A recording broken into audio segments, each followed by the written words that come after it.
ആഗ്രഹിച്ചൊരു ജീവിതമല്ലേ കേട്ടോ എനിക്ക് കല്യാണത്തിന് ശേഷം കിട്ടിയത്. ഞാൻ ആഗ്രഹിച്ചതൊന്നും പക്ഷെ ഇവിടെ വന്ന് കയറിയപ്പോൾ വേറൊന്നും കഴിഞ്ഞിട്ടോ എനിക്ക് കിട്ടിയത്. അങ്ങനെ എന്താ പറയുക, പഠിക്കണം, ജോലിക്ക് പോകണം എന്നൊക്കെ ഉള്ള ഒരു ആഗ്രഹമായിട്ട് ഞാൻ കല്യാണത്തിന് മുന്നേ ജോലിക്ക് പോയിരുന്നു കേട്ടോ.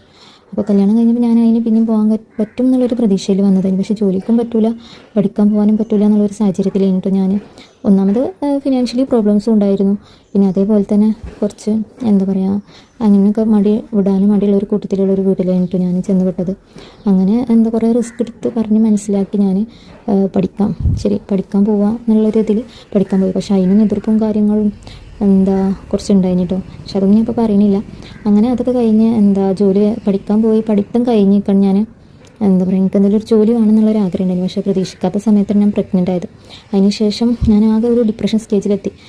എൻ്റെ ലൈഫിന് ഇങ്ങനെ തീരുമോ, ഞാൻ ആഗ്രഹിച്ചത് ഇങ്ങനെ അല്ലേനല്ലോ, അങ്ങനെയൊക്കെ ഒരു അങ്ങനെയൊക്കെ ഒരു മാനസിക നില എത്തിയപ്പോൾ വെറുതെ ഇരുന്നാലും നടക്കില്ല, എന്തെങ്കിലുമൊക്കെ ഒന്ന് ചെയ്യണം എന്ന് വിചാരിച്ചിട്ട് ഞാൻ ഡിഗ്രിക്ക് ചേർന്നു. അങ്ങനെ ഡിസ്റ്റൻറ്റ് ഡിഗ്രി ആണ് കേട്ടോ.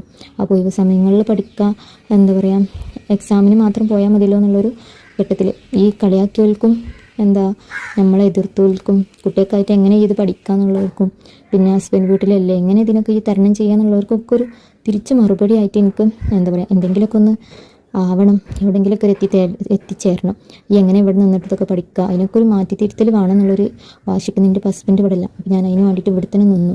എത്ര കഷ്ടപ്പെട്ടാലും എന്തൊക്കെ ഇതാക്കിയാലും നമ്മളെ ലക്ഷ്യം നമ്മൾ മറക്കരുത്. എന്തൊക്കെ സാഹചര്യങ്ങളായാലും തന്നെ നമ്മളെല്ലാത്തിനും സമയം കണ്ടെത്താം.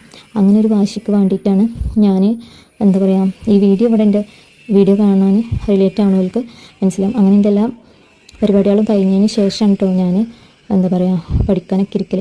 അപ്പോൾ പഠിക്കാനല്ല, ഒരു അസൈൻമെൻറ്റ് ഉണ്ട്. അപ്പോൾ അസൈൻമെൻറ്റ് തീർത്തിട്ട് എക്സാമിന് പഠിക്കാമെന്ന് വിചാരിച്ചു. അപ്പോൾ എൻ്റെ വീഡിയോ ഇഷ്ടമായാൽ ലൈക്ക് ചെയ്യാനും സബ്സ്ക്രൈബ് ചെയ്യാനും എൻ്റെ വിശേഷങ്ങൾ അറിയാനും എല്ലാവരും ഒപ്പം ഉണ്ടാവും എന്ന് വിചാരിക്കുക. അപ്പോൾ ഇത് കൂടുതൽ ആൾക്കാർക്ക് റിലേറ്റഡ് ആവും എന്ന് ഞാൻ വിചാരിക്കുന്നു. അപ്പോൾ അത്രയേ ഉള്ളൂ. Okay, by.